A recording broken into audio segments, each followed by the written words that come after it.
তৎকাল BJP তৈরি হয়েছে। তৎকাল বোঝেন তো, রেলের যেমন তৎকাল টিকিট হয়, 4 তারিখে রাতে কিছু বিজেপি হয়েছে এবং আপনারা দেখেছেন 4 তারিখে রেজাল্টের পরে বিজেপির যারা কর্মকর্তা তারা বলেছিল কি ওই কোন ঋতব্রত, কোন অনুব্রত, কোন দেবব্রত তাদের আমরা আমাদের দলে ঢুকতে দেব না। ঠিক 1 সপ্তাহ পরে আমরা দেখলাম শুরু হয়ে গেছে, বলছি আমরা ভালো তৃণমূলকে নেব, খারাপ তৃণমূলকে নেব। ভালো তৃণমূল আপনারা বুঝেছেন, দেখেছেন, এখন তো দেখছেন।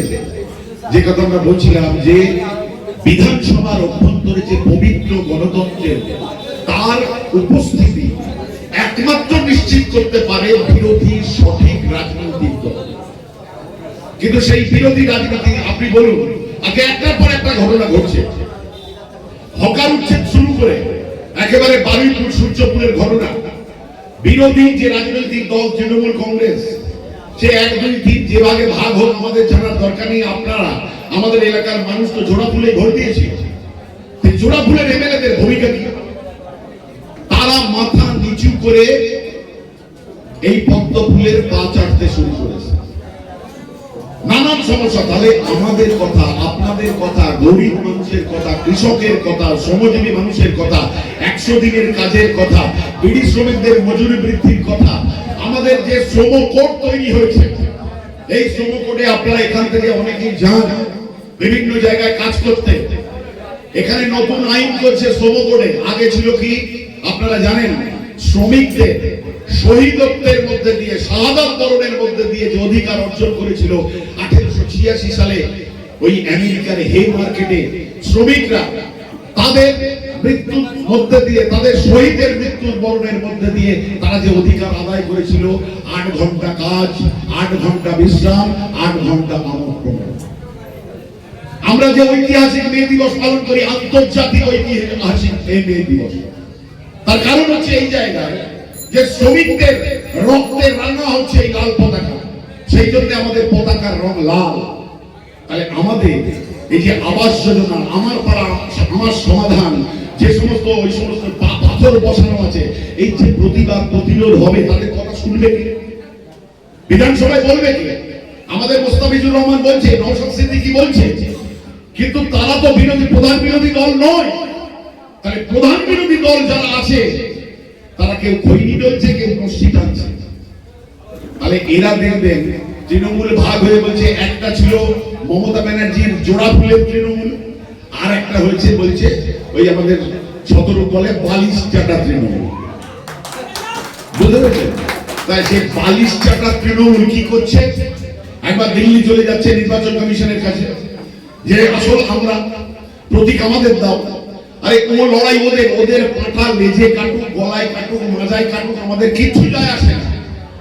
কিন্তু মানুষের জীবন জীবিকার যে লড়াই, বেঁচে থাকার জন্য যে প্রয়োজনীয় জিনিসের লড়াই, আমাদের কাজের স্বার্থে, কর্মসংস্থানের দাবিতে যে লড়াই, আমাদের মাথার উপরে যাদের আচ্ছাদন নেই, এখনো ত্রিপল দিয়ে অসংখ্য মানুষ তারা তাদের জীবন যাপন করে, তার পরিবার নিয়ে এই বর্ষাকালে আছে।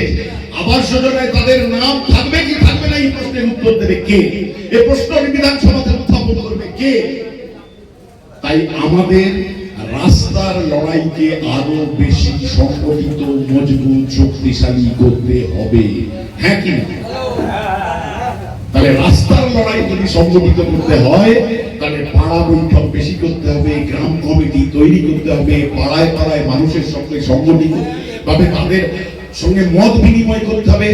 অর্থাৎ গ্রামের প্রতিটি কৃষিজীবী, খেটে খাওয়া শ্রমজীবী মানুষ, যাদের একমাত্র পরিশ্রমী হাতিয়ার, তাদের সঙ্গে আমাদের সখ্যতা, বন্ধুত্ব, আপনজনের সম্পর্ক গড়ে তোলার কোনো বিকল্প নেই।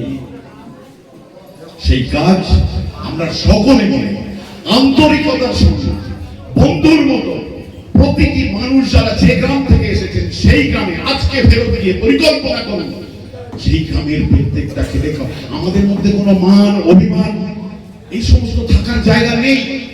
আমাদের মধ্যে কোনো ইগো থাকতে পারে না, কারণ আমরা গরিব, খেটে খাওয়া শ্রমজীবী মানুষের প্রতিনিধিত্ব করি।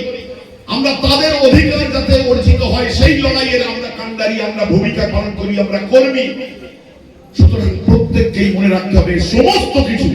আপনি ভোট চাইতে গিয়েছিলেন, তৃণমূল আপনাকে বলেছিল টাটা বাই বাই, সে হয়তো ভ্যান রিক্সা চালায়, এখন সে মাথায় হাত দিয়ে চুল করছে, লজ্জায় আপনার সঙ্গে কথা বলতে পারছে না। তার কাছে যান যে ভাই রমজান অনেক তো করেছিস, এবার আয় আমাদের দিকে হাতটা বাড়িয়ে দেবেন, দেখবেন ঝট করে আপনার হাতটা চেপে দেবে। ধরবে কি ধরবে না? এই অংশের মানুষ আমরা দেখেছি, আমি নিজেও গ্রামে গিয়ে গ্রাম কমিটি তৈরির মিটিংয়ে দেখেছি, বলছে ভাই আমাদের একটু খবর দিলে না। আমরা বলেছি ভুল হয়েছে, পরের মিটিংয়ে নিশ্চিত তোমায় খবর দেব। আমি যে ভুল করেছি, আমাদের যে ভুল হয়েছে, আপনারা যাতে সেই ভুল না করেন। ভুল থেকে যে শিক্ষা আমরা গ্রহণ করেছি, সেই শিক্ষাকে পাথেয় করে আগামী দিনে এই এলাকায় কৃষক সংগঠনকে আরো মজবুত করার লক্ষ্যে আপনারা অগ্রণী ভূমিকা পালন করে উত্তর 24 পরগনা জেলায় আপনাদের নেতারা মাথা উঁচু করে দাঁড়িয়ে বলতে পারবে আমরাই হিঙ্গলগঞ্জের কৃষক সভা। আমরা যাতে সবাই উঠে দাঁড়িয়ে বলতে পারি হিঙ্গলগঞ্জের কৃষক সংগঠন প্রত্যেককে লাল সালাম। ধন্যবাদ।